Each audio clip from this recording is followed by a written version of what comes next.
hammer-on et pulling off. Alors, c'est des noms très compliqués pour une technique pas si compliquée finalement. Hammer-on, hammer ça veut dire marteau en anglais, donc comme son nom l'indique, on va venir essayer de venir taper. Par exemple, on va jouer la troisième case tout en bas. Avec ma main droite, je ne vais pas rejouer. Et en fait, je vais faire sonner la note en tapant dessus avec l'annular. Il faut vraiment taper, comme son indique, c'est vraiment taper, hein, c'est marteau. Hein. Si on fait juste, ça coupe la note.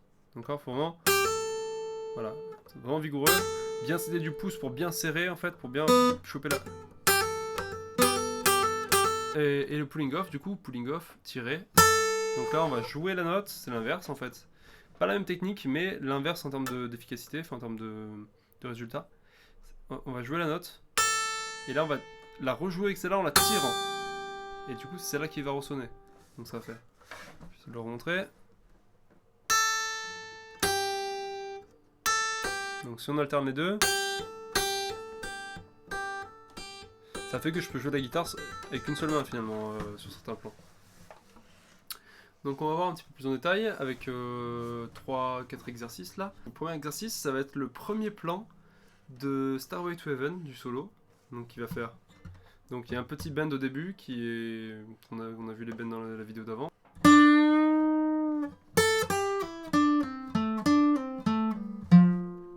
Donc au niveau du jeu, ça va être. On tire à la 7 corde de sol. Ok. Tout en bas 5 avec l'index. Au-dessus 8, 5, donc en pulling off.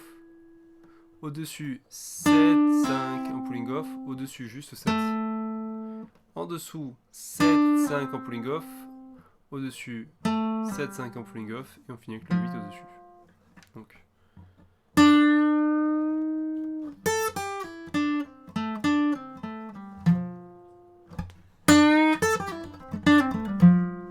À quoi ça sert du coup cette technique là on gagne beaucoup en vitesse.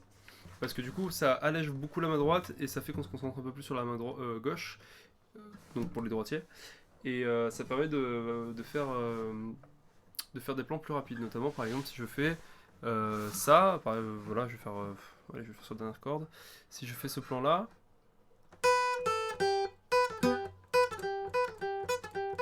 alors je fasse teketa, teketa, teketa avec ma main droite et juste au bout d'un moment avec la vitesse de tétaniser, de me tromper. Alors que là, si je joue qu'une seule fois et que je fais tout en pulling off,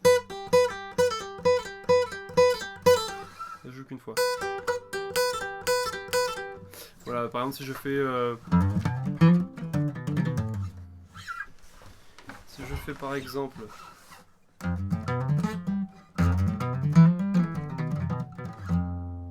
voilà, je fais quasiment tout. La main droite ne fait pas toutes les notes, sinon ça ferait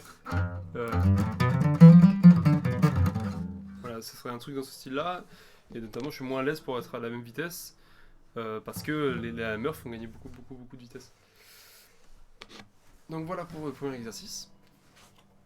Deuxième exercice, on va essayer de faire toutes les notes de la gamme de mi mineur naturel, donc ça va être sur la dernière corde. C'est pour ceux qui ont vu la vidéo qui s'appelle Spleen, qui est un arpège sur la gamme mineure mi mineur naturel. C'est le même principe, donc c'est les mêmes notes. 0 sur la dernière corde, 0, 2, 3, 5, 7, 8, 10 et 12. Et là on va essayer de faire donc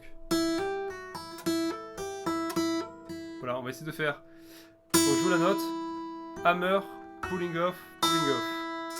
On joue la note à vide, hammer, pulling off, pulling off. On joue encore.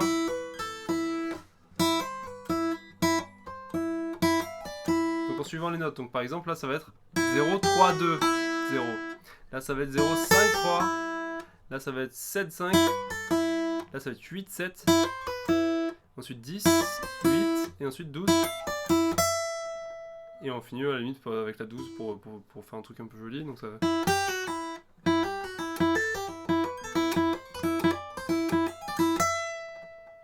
On peut même finir avec un bend ici. Donc voilà par exemple.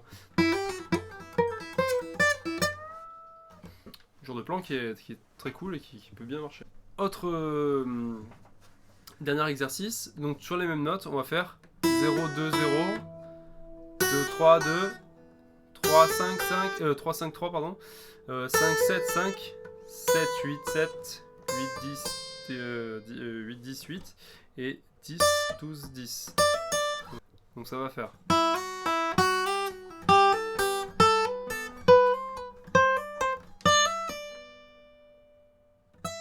peut finir avec la 12.